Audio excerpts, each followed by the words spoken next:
what kind of leverages people get over politicians. And eventually you wind up with Rabbi Shmuley hanging out with you and declaring anti-Semitism the greatest health crisis in America today, or whatever it is. Absurd.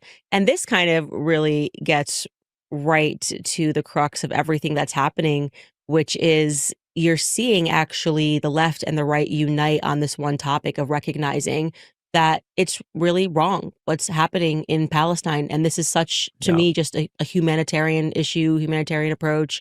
And they're trying to win this issue with smears. And it's crazy. And you're a perfect example of that. So, but when I finally got on TikTok, and you're a big deal on TikTok. Blew up on TikTok, just going through the grocery aisle, talking about who owns what. And then when the Israel-Palestine thing happened, you were very clear about your position on this. And obviously, when Elon Musk and you got into that back forth, things hit another level because you were so sensible about speaking about why it is that Americans would not feel allegiance to Israel, which is our right. It is so weird that they think that they're going to try to psychologically convince us that we have no right to not support a foreign nation by calling everybody anti-Semitic. And so to watch them do, and then, we're just going to pass censorship laws. We're 350 million of you are just not going to be able to say anything bad about Israel. All you people that think that Jews control the world, you know what we'll do? We'll all pass laws that say you can't say that. Right. That'll teach them. Like, clearly these people have never taught young kids. When you teach young kids, you learn that you can't tell young kids, like, you can't do that double think with young people these days. They see right through it. And it only enhances their conviction and actually creates more real anti-Semitism, as well as just, basic noticing of facts. So this is actually a very interesting podcast. So Ian Carroll has been going viral, especially after the Douglas Murray and the Dave Smith debate, because he was actually brought up a few times. And so he came on Candace Owens' show recently, talked about Israel and Palestine, and I found it very interesting. And I also agree with Candace Owens here, where she said that there seems to be some odd unity between the left and the right now, where both sides are waking up to, hey, wait a minute, Israel has way too much power right now. And it's very interesting. So anyways, if you enjoy me getting a podcast, condensing it into a shorter video so you don't have to go watch the whole entire podcast, if you appreciate that, make sure you like this video and subscribe to my channel. Let's get this video out to a larger audience so we can go and change more minds. Please do your part. Now let's continue. I think this book here has done more damage than anything that you or I could ever say. And I actually wanted to bring up this book, Chaos, because they are totally chaos. But just to be clear for you guys that are watching this at home, it was a CIA operation, and they're doing it right now. So if you're wondering why all of these random accounts are suddenly saying that I'm funded by Qatar, I absolutely am not funded by Qatar. I'd like to be, by the way, Qatar, if you're watching, like, I'm not opposed to reading some ads for you. Like, it's totally fine because everybody else works with you, including Bibi Netanyahu. Same here. If you want to sponsor me, I'm open to it. Who's going through a Qatar trial right now, which is the rich irony of all of this. You're not funded by Qatar. No, I'm not funded by anyone. I'm poor. So this is amazing. So I was reading this because I do a book club here. The chaos was born out of LBJ's, the Chaos CIA program was born out of LBJ. So JFK gets shot. LBJ becomes president of the United States and just reverses course on everything that JFK was doing in terms of his foreign policy with Israel.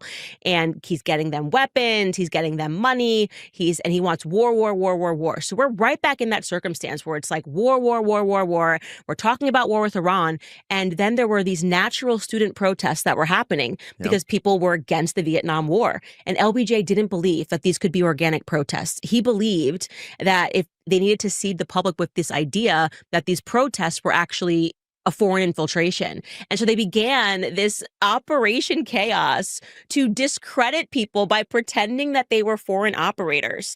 And that's exactly what they're doing to me, you, and Tucker right now. And it's just amazing. And I'm like, guys, this is like, you don't just randomly just say, Candace is funded by Qatar, Ian's funded by Qatar. They're all saying the same talking point, but while ignoring Bibi Netanyahu's trial for funding Qatar to give money to Hamas, which is incredible. So damning in so many ways.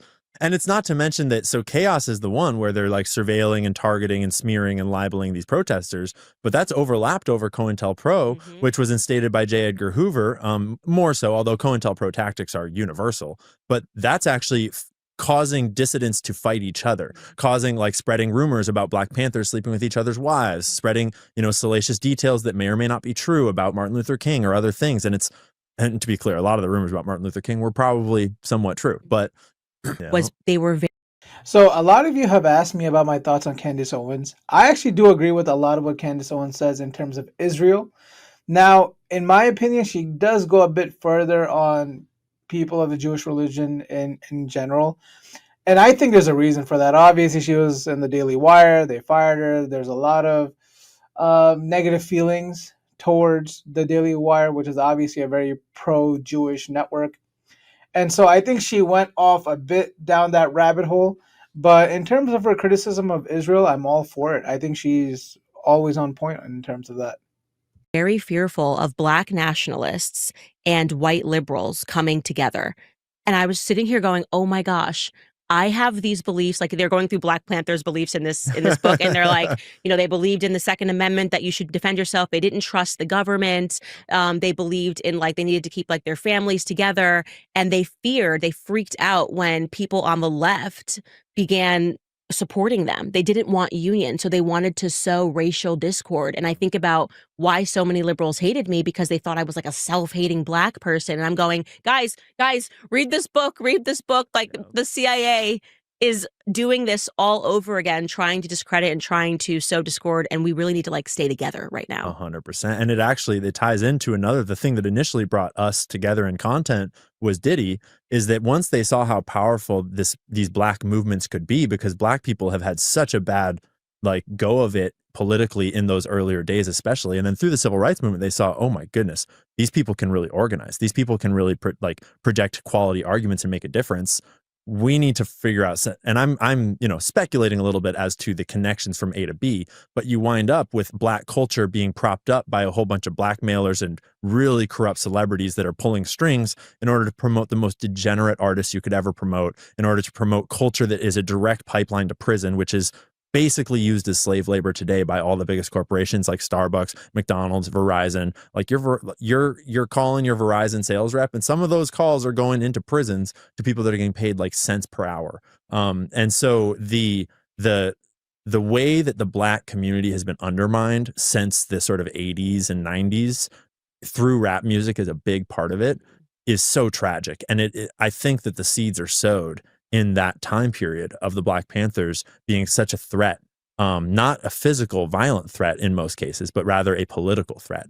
Yeah, and that's really funny, because I was reading a passage in the book club yesterday or the day before, and it speaks about how part of this program, they infiltrated the Black Panthers and had a guy who got really close with the guy at the top. I think his name was Freddie, one of the guys at the top. And for months, Freddie basically said they're not doing anything illegal, right? Yeah. And they're not doing anything illegal. And they didn't care. And one night they had him drug him. And the FBI raided and shot him in the back of the head and killed him just because he had a following. And this is what they were worried about with Martin Luther King.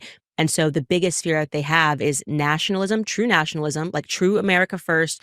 We don't want to be involved in your war. We don't care about what's happening in Vietnam. We don't care how close you are to Israel, LBJ, and the unity that could come between white people and Black people. And so I really recommend people that are listening to this to read this book so that you have an understanding. It will force you to re-examine your relationship with the media when they're kind of using these tactics against people that are clearly not being funded by foreign nations. Like, they're just going to accuse us of exactly what it is that they're doing, which is committing themselves to a foreign nation kind of thing. In terms of the media, I found something very interesting. So if you look on social media, everything has become more anti-Israel than before. And I think they're really losing the propaganda war. I think people are waking up. And at first I thought maybe it's just my bubble, but no matter what social media channel you check, more and more people are becoming anti-Israel. In fact, I actually came across a statistic recently where every demographic in the U.S. is more anti-Israel today than they were a few years ago, except for one, and that is 65-year-old Republicans. Because why? They mainly consume mainstream media. They don't really use social media that much. That's my opinion anyways. But it's just very interesting to see that. And I think AIPAC will lose the amount of power that they have in the next few years. And this could just be me, and this is going to get people upset, but when I examine everything that I know about RFK's death, JFK's death, the truth behind those deaths, I do think he's a coward. I do think there is no way you would have me wrapped in an Israeli flag running around with Rabbi Shmuley with the lingering questions and the facts that we have about what happened with these two particular murders. And I just say that for me, like, I would have to die on my feet. Like, I couldn't do it. You know? I do. I always try to remind myself that there's factors I don't know at play. There's factors that I might not understand. But at the same time, you are right that how grievous would those factors have to be for them to legitimize this sort of an action from RFK Jr. based upon what we know, like what he knows about Sirhan Sirhan. For those that don't understand what's going on and why RFK, they keep bringing him up, is because there was a picture of him wrapped in an Israeli flag with Rabbi Shmuley, the crazy guy. So basically, RFK's father and uncle were assassinated, I believe, and his uncle was famous JFK. And a lot of people say that the Israeli Mossad, the intelligence, was involved in the JFK assassination. And so RFK Jr. says he got into addictions and all of that because of depression of, his uncle, his father getting assassinated. And because of that, like, it's become a big purpose of him to find out what really happened. And there are theories out there that, Israeli Mossad could have been involved. No one knows for sure, but those are definitely theories. And so for RFK Jr. to be so depressed about what really happened and then go, wrap himself in an Israeli flag is just really cowardly. Like, is he bought out too now? Is that what's going on? And like, that's his dad that Sirhan Sirhan allegedly killed, right? And you did a great piece on that the other day.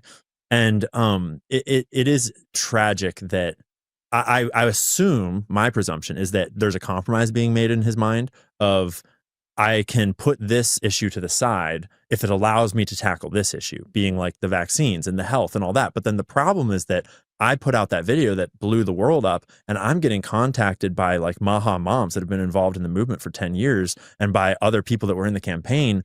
And one of the main like rumor mill concerns is that the vaccine stuff seems to not be being taken seriously. It seems like we are diverting to food over and over and over, which is good. And that's great. And I'm happy we're getting food dye out of our food. But let's be real.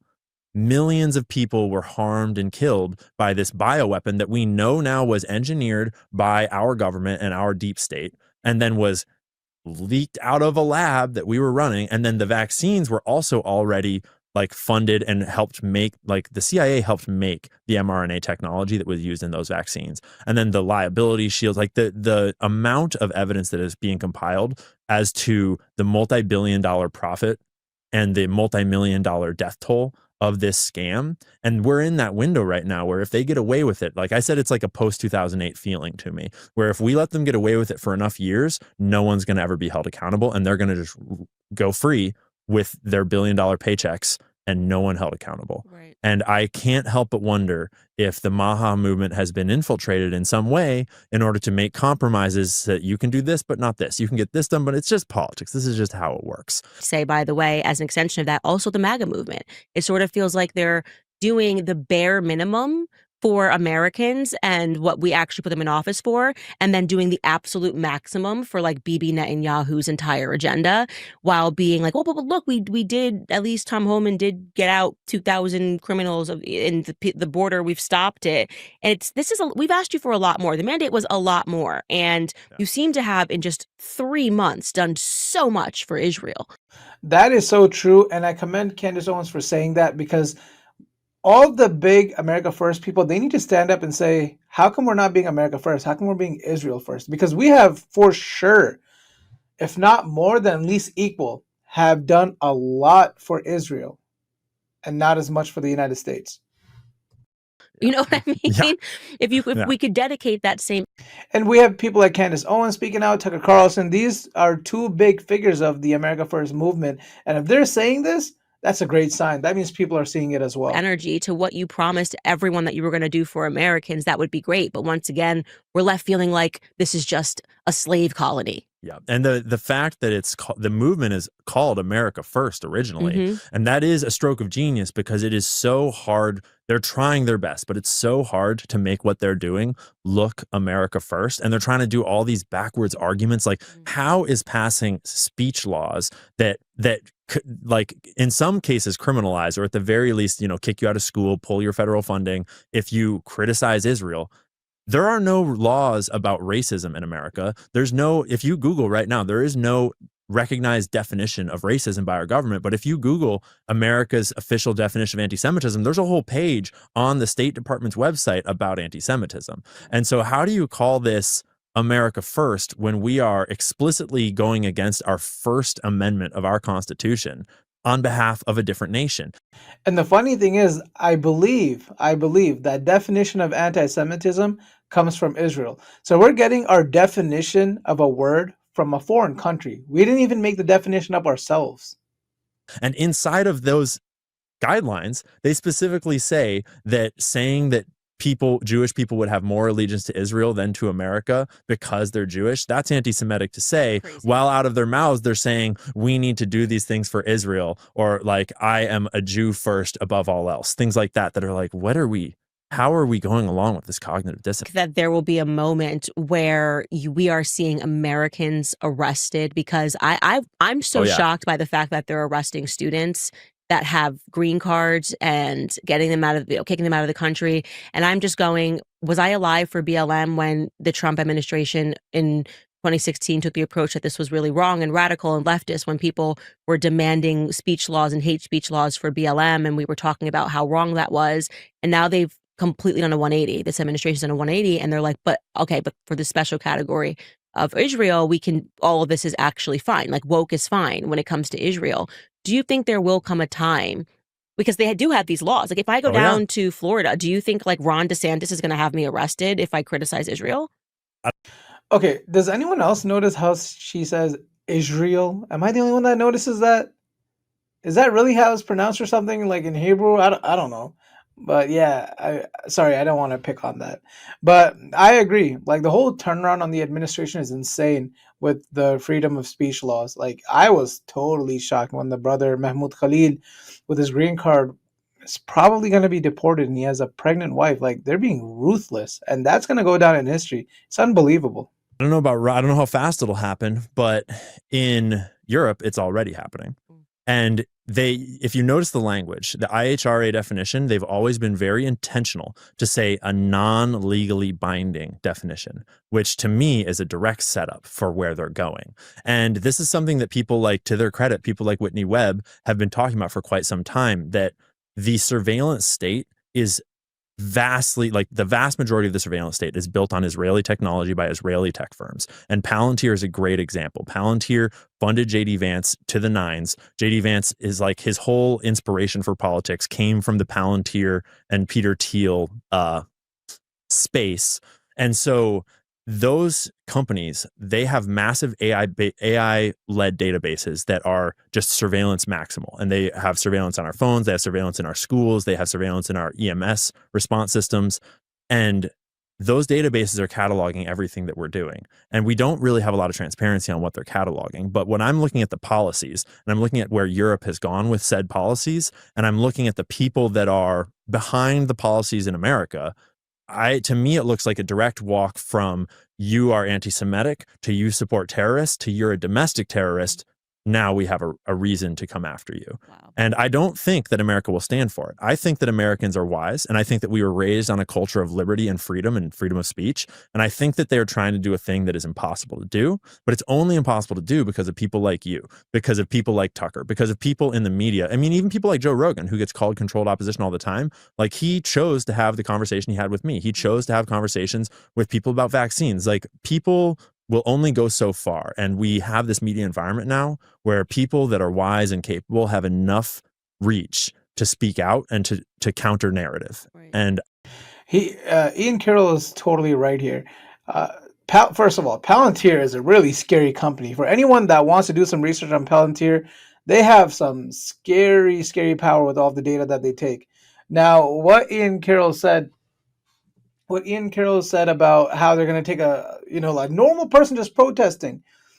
The reason why I found it scary when they arrested Mahmoud Khalil is exactly the reason Ian Carroll is saying, is because they can pick someone up, they can define a loosely defined term of anti-Semitism, and then slowly turn that into you're supporting terrorists, which is what they kind of did. They, instead of calling him pro-Palestinian, they called him pro-Hamas. Hamas is a registered terrorist organization in the U.S. So they went from activist, protester to terrorist supporter, and then if you're a terrorist supporter, it's not hard to say that you're a terrorist yourself, and then boom, arrested. That's scary. That's scary because they choose who they want to identify as a terrorist. That's extremely scary. If we didn't, I would think that we'd already be there. But I think they're going to try their hardest because it is an existential threat to the survival of the state of Israel, which is an existential threat to all Jews, is how a lot of people see it, even though that is anti-Semitic to say based upon their new speech laws. I came up in politics with so many people who were fighting this BLM stuff, fighting these laws. And I just feel like they've become massive hypocrites because all they want is access to power. And they're willing to pretend like they have a total blind spot on this issue and just be consistent. If people have a right to say what they want to say about any group of people if they want to. And the idea that there needs to be some special laws on the book that are it's now creeping into the territory of saying that your religion is anti-Semitic. Oh, it's directly in the guidelines. The Jordan Peterson teaming up with the ADL to produce a report that didn't even spell psychology right, which was a tremendous embarrassment for that video to have gone out. Oh, how the Peterson star has fallen. I mean, that's been something to see. Yeah. And it's sad because there's I had no hatred at all when he wrote that. I don't know if we have that. Or he helped red pill me in the first place. He helped get me thinking more critically about my beliefs when I was a leftist. And it was BLM that red pilled me because I was living in Bellingham, which is like micro Seattle. And my roommates were going out to like multi-thousand person protests in Seattle and then coming back and being mass Nazis. And I was like, what is going on, guys? This doesn't make sense. And I was watching the live streams of what was actually happening in Seattle, and the CHOP, in the Chaz, like pallets of bricks, all sorts of stuff. And I think BLM is a good example of another movement that probably right from the very start was infiltrated by these people that run COINTELPRO and run these operations. And a lot of the black people that were involved in that, I think, had legitimate perspectives and legitimate grievances that would have gone about it a much different way had they been the ones solely in control of the movement. But when you get your fangs in one of these movements early on, you can, and the CIA has been studying this stuff since the 60s and before, of how do you direct narratives to get people to follow things like cults, to get people to sort of be brainwashed by ideas, not just through hypnosis and drugs, because that's how you get people doing your job for you, going on TV, even though you're not an operative, you're on TV vehemently defending Israel at all costs, or vehemently defending transgenderism at all costs, even though your arguments make zero sense. And even like the slightest bit of conversation exposes what's going on here. If you control enough of the media and enough of the airwaves and you have enough people brainwashed to do this job for you, you can really take a movement like BLM right from the start and push it exactly where you want to go. And it's just so ironic to examine this happening under a Trump administration when Trump ran, the entire thing was they kept saying he was Adolf Hitler. They kept saying he was anti-Semitic. It wasn't true. They looked through every possible venue to get this man dismissed because, you know, he can't run for president. He's this, he's that. And now he's allowing his administration to put into place laws to condemn the very people that got him into the office on behalf of the people who tried to keep him out. Well, Miriam Adelson is going to get her money's worth. That's for dang sure. Right. And so I always think back to one of the most awesome moments in political history, which was Trump on stage in the first debate rounds in the primaries in 2015, probably, with Jeb Bush on stage. And Trump says, those are all their donors in the audience. And I couldn't get any because it's only seats for donors. And I don't want your money. I don't need your money. And it was such a slap in the face moment. And that was maybe it was the same Trump. Maybe it was all an act. I don't. For those that were around for those debates, that was about 10 years ago. Those were the best, most entertaining debates you'll ever see in your life. I recommend everyone to go watch those debates. It was a joke. It was hilarious. It was amazing entertainment. No one watched presidential debates until those. No, but that like that energy is long gone. It's gone. And people are right on the money that Biden, whoever was behind Biden, crashed so much, so intentionally, so obviously, that it's hard not to wonder if that wasn't an intentional setup to lay the groundwork for Trump to get a whole bunch of easy wins, right? Because now Trump is coming in and Elon and him are doing all these easy wins that, yes, they are good at face value. And a lot of them are critical to have done, but they aren't even moving us back past the baseline in some instances. And in some instances, they're actually creating a major void where, oh, we don't need all these bureaucrats to work this job. We should replace them with AI. Like, we don't need all these people to do these jobs. We got technology that can take this over. And this is where the people on the internet that have been sort of ostracized for a long time talking about technocracy and about how we're walking closer and closer to this digital surveillance state. It's never been a popular take because it goes against both parties. I think it's crazy. I mean, it's totally crazy for me to see the MAGA movement, which I thought was based on wanting, to go back to how America was, Christian beliefs, hard work, and now we have a person who's effectively living at the White House who has been very explicit in what he believes in. Like, he wants data. Okay. He is like, he's not in there because he's and everyone's, oh, you needed him for Doge. What are you talking about? You needed an accountant to accomplish Doge. This is so weird. And I think that our issue is that we glorify these technocrats in the same way that the left glorifies celebrities. It's like they're mesmerized by Elon Musk's money. They're mesmerized by his success in the same way that a leftist might have been mesmerized by Taylor Swift's success and therefore are willing to listen to her political things. He's never been fleshed out. There's never been a tough interview asking Elon Musk about how you're going to shrink the very same government that you take money from, that all of your businesses rely upon, that you have contracts with. And that's a very important question to ask him. It doesn't need to be hostile, but what do you believe in? It's not family, right? So if we're talking about making America great again, we're talking about when we are on the basis of when we were based on our families and people were not being replaced by AI robots and not aspirationally wanting everyone to drive a Tesla or an electric car. I don't want an electric car. I want a gas guzzler forever because I know what comes with that is more control. Like, I don't want can't shut your car off or tell you how far you can drive based on your social credit score. Right. And I feel like Elon Musk needs to clarify what he believes on those issues because I don't want to become China. And I don't know that Elon Musk doesn't want to become China because that would enrich him. And and when people instantly defend him, I'm going, Elon Musk was not MAGA yesterday. And now all of a sudden the MAGA can't question, like original MAGA can't even question him because he's standing next to Trump. And so I certainly am questioning the circle of actors that are around Trump. And I have never felt good just on my spiritual vibes when it comes to Elon Musk. I feel he's a part of the Peter Thiel. We're just going to get all of these people in line with AI and it's going to be a tech future and we're going to combine robots with humanity and that will be that and we will do the thinking for you. That's the vibe I get from these. Great points made by Candace Owens here. And if you appreciate this video, just a reminder again, make sure you like this video and subscribe to my channel. It really helps this video go out there. We're one of the fastest growing channels in the subject and it really helps to change opinions of other people on this topic. If you really want to help support, you can also become a member. It's only $2.99 a month. And it really helps with the revenue. Some of the videos get demonetized here and there. The link will be in the description below. Now let's finish this video. Other obvious actor is Donald Trump, unfortunately. Like, I don't think, I still am of the mindset that Donald Trump is like his own bullheaded man that, is doing his own thing. He was raised in the business world. He was raised, but I think that his own thing is closely aligned with enough of these people throughout his life that a lot of his incentive structures in his own soul are directly aligned with all these other people. And it's not so clear to me that he is America first in the way that Americans are America first. So the reason why I always had such belief in Trump initially was because they hated him so much. Exactly. They made it very 100%. hard for him. Like, with Emmanuel Macron, the media loved him. They covered for him. They hit every blemish.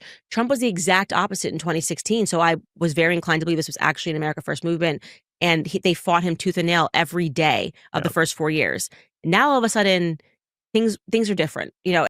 I mean, I would say people still hate him, though. The left still hates him a lot. But what I say that is definitely not the same as 2016. If you remember that time, oh my God, the world was just so hypersensitive to anything Donald Trump said. People have become more used to it, maybe. I don't know. And everyone can feel that it's different, and people don't want to admit that it's different. Fine, if you really want to not acknowledge reality and what's happening.